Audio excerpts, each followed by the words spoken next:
ఈరోజు రంగారెడ్డి జిల్లా తలకొండపల్లి మండలం చంద్రధర గ్రామంలో మరి ప్రాథమిక ఉన్నత పాఠశాలలో పేరెంట్స్ మీటింగ్, తల్లిదండ్రుల మీటింగ్ మరి ప్రధానోపాధ్యాయుల ఆధ్వర్యంలో మరియు ఉపాధ్యాయుల ఆధ్వర్యంలో, తల్లిదండ్రుల ఆధ్వర్యంలో మరి ఈరోజు వాడి వేడిగా మీటింగ్ జరిగింది.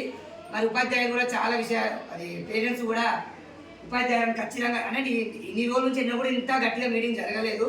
ఈరోజు మరి చాలా మరి యూట్యూబ్ల ప్రభావమా, రకరకాల అన్ని ప్రభావాలు ప్రజలు కూడా చైతన్యమయ్యి, మరి ఉపాధ్యాయులు కూడా చైతన్యమయ్యి మరి వాళ్ళ సమస్యలు వీళ్ళకి చెప్తున్నారు, వీళ్ళ సమస్యలు వాళ్ళకి చెప్తున్నారు. మరి ఈరోజు మేము కూడా మా అమ్మాయి అక్షర మరి గవర్నమెంట్ ఉపాధ్యాయుల మీద బాధ్యత ఉంచి మరి వాళ్ళకి ఈరోజు మేము స్కూల్కి పంపిస్తున్నాం. ఇంకా ఎందుకంటే చాలా యూట్యూబ్లో మేము చూస్తున్నాము, కొంతమంది ఉపాధ్యాయులు పోతుంటే పిల్లలు ఏడుస్తారు, తల్లిదండ్రులు ఏడుస్తారు. అంటే కష్టపడే ఉపాధ్యాయులు ఉన్నారు, కానీ కొంతమంది గుర్తించక ఎందుకులే అని కూడా కొంతమంది చెప్పడం మానేస్తున్నారు. మరి ఉపాధ్యాయులు పడానికి చాలా సమస్యలు తీసుకొచ్చారు. గవర్నమెంట్ వాళ్ళకి చాలా రూల్స్ పెడుతున్నాయి కొట్టొద్దని. తల్లిదండ్రులు వాళ్ళకు వాస్తవాన్ని మనం ఫ్రీడమ్ ఇస్తే తప్పకుండా పిల్లలు చైతన్యం అవుతారు, కానీ మనమే ఫ్రీడమ్ ఇవ్వట్లేదు. వాళ్ళు ఏమైనా చేసుకుంటే నేను కూడా ఎన్నో గత 8 సంవత్సరాల నుంచి చైర్మన్గా పనిచేస్తున్నా. హుషారుగా మస్తు రోజులు పనిచేసిన, కొద్ది రోజులు నెమ్మదించిన.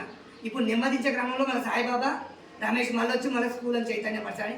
ఎవరెవరు వస్తూనే ఉంటారు, చైతన్యపరుస్తూనే ఉంటారు.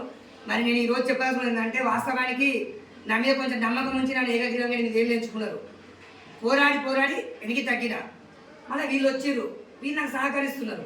ఇప్పుడు నేను మళ్ళీ మా పాపను మొన్న గురుకులలో జాయిన్ చేద్దామని నేను ఉపాధ్యాయులు చెప్పేది అంటే, వచ్చి తల్లిదండ్రులు అడిగినప్పుడు చెప్తున్న చదువుని సముదాయించి పంపకండి, వాళ్ళని బోర్డు మీద రాసి చూపించండి.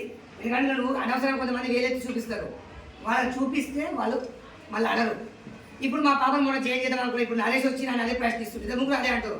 నేను ఎప్పుడైతే టీసీకి వెళ్ళి మెమో తీసుకోకపోతే నాకు కొంచెం రోజు ఫోన్లు వస్తున్నాయి, ఆదర్శాలు మాట్లాడుతూ మీ పిల్లల ముందు బయట చేస్తామని.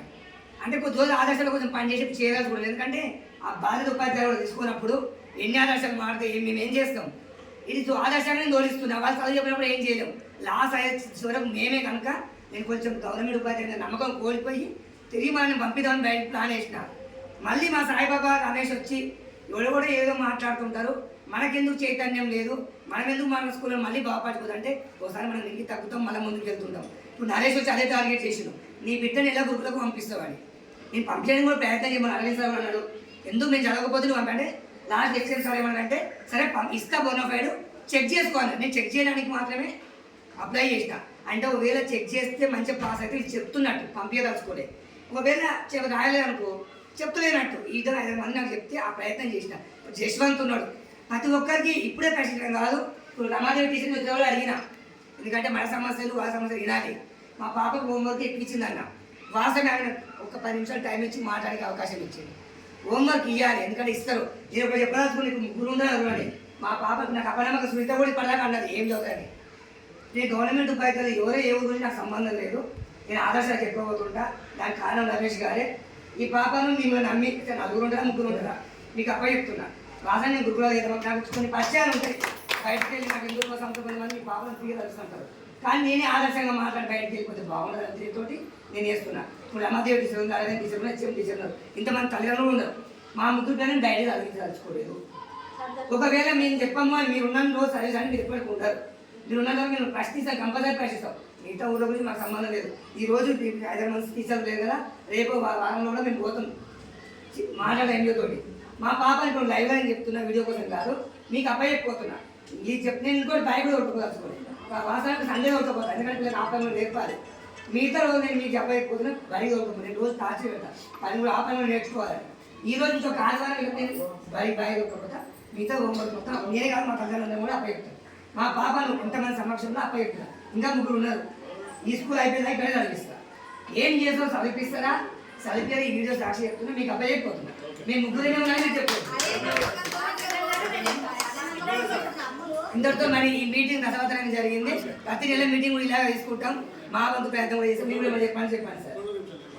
అట్లా కంటిన్యూషన్ మాట్లాడింది 100% సమంజసం ఉంది. ఎట్లా అంటే మీ పాపే కాదు, అందరి పాపలు మా పాపలే. ఎట్లంటే చదివేటోళ్ళు మాకు మేము ఏదైతే చెప్తామో ఆ వర్క్ మంచిగా చేసుకొని వచ్చేటప్పుడు మాకు చాలా కొంచెం ఇష్టం అనిపిస్తారు పిల్లలు, టీచర్లకు. ఇంకా వర్క్ చేయడం మీద మేము ఏం చేస్తామంటే ఎప్పటికీ ప్రెషర్ పెడుతూనే ఉంటుంటాం. చాలా ప్రెషర్ పెడతాం. ఎంత ప్రెషర్ పెడతామంటే ఒక్కోసారి మేము పెట్టే బడ్జెట్కి వాళ్ళు స్కూలే ఎగ్గొడతారు. ఎగ్గొట్టి ఏం చేస్తారంటే అమ్మ మేము స్కూల్ పోవాలని చెప్తారు. కాబట్టి పేరెంట్స్ ముందుగా ఏం చేయాలంటే మాకు ఎంతైతే బాధ్యత ఉందో మాకంటే ఎక్కువ బాధ్యత మీకు కూడా ఉంది. కాబట్టి మీరు దయచేసి నేను చెప్పేది ఉంది, ఇంటికి వచ్చిన తర్వాత మీరు కూర్చోబెట్టి ఫస్ట్ కొంచెం చదివేయండి. మేము వర్క్ ఇస్తాం ప్రతిరోజు, ప్రతి క్లాస్కి వర్క్ ఇస్తాం, ప్రతి విద్యార్థికి వర్క్ ఇస్తాం, ప్రతి వాళ్ళని ఇండివిజువల్గా తీసుకొని చూస్తాం. కాబట్టి మీరు ఇంటి దగ్గర నుంచి కొంచెం మంచిగా గట్టిగా చూసుకొని, ఎందుకంటే స్టార్టింగ్ మన అకాడమిక్ స్టార్టింగే మనకి ట్రాన్స్ఫర్స్ ప్రమోషన్స్ అయిపోయి అందరూ మనం ఇది దూరం ఉందనే ఉద్దేశంలో ఎంత మొత్తం 5 టీచర్లు ట్రాన్స్ఫర్ అయ్యి వెళ్ళిపోయారు తప్ప మన దగ్గరకు ఒక టీచర్ రాలేదు. ఉన్నది 2 మిగిలిన ఇంకొక 5 సార్ వచ్చాడు. 5 సార్ కూడా రిపోర్ట్ చేసాడు. మేము ఎంతమంది ఉన్నా, ఒక్కలం ఉన్నా, ఇద్దరు ఉన్నా, ఒక్కవోని ధైర్యంతో పిల్లలకు 100% న్యాయం చేస్తాం.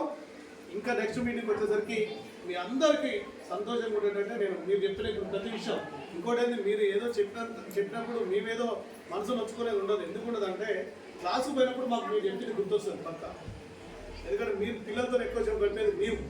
కాబట్టి క్లాసు పోగానే వాళ్ళ అమ్మ ఈ విద్యార్థి గురించి వాళ్ళ పేరెంట్ మీద చెప్పింది. కాబట్టి ఇది నిజమా అబద్ధమా ఎట్లుంటుంది అనేది మేము రివ్యూ చేసుకుంటాం. మొత్తం రివ్యూ చేసుకొని A to Z పిల్లల విషయంలో గట్టి నిర్ణయం తీసుకొని గట్టిగా చదివిస్తామని ఇక్కడ ఈ సభాముఖంగా తెలియజేసుకుంటున్నా. కాబట్టి చిన్న ఏంటంటే మౌలిక సదుపాయాలు కొన్ని చిన్నది చెప్పారు. మీరు ఏం చెప్పారంటే ఆ బాధ